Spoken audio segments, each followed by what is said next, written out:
Field marshal Syed Asim Munir ने 18वीं national workshop Balochistan के शुरका से GHQ में मुलाकात की। ISPR के मुताबिक वर्कशॉप में बलूचिस्तान की समाजी और माशी तरक्की स्ट्रेटेजिक अहमियत पर गौर किया गया। इसी पर बात करेंगे। जफर हाशमी हमारे साथ मौजूद हैं। जफर हाशमी, मुलाकात का हवाल बताइएगा।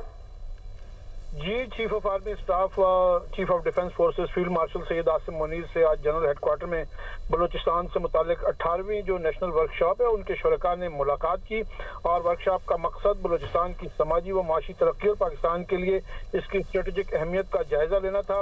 इस वर्कशॉप शुरका से फील्ड मार्शल सैयद आसिम मुनीर ने खिताब भी किया और उन्होंने कहा कि बलूचिस्तान की आवाम की हुब्बुल वतनी और साबित कदमी को वो सराहते हैं और उन्होंने कहा कि बलूचिस्तान पाकिस्तान की खुशहाली और तरक्की में कलीदी किरदार का हामिल है।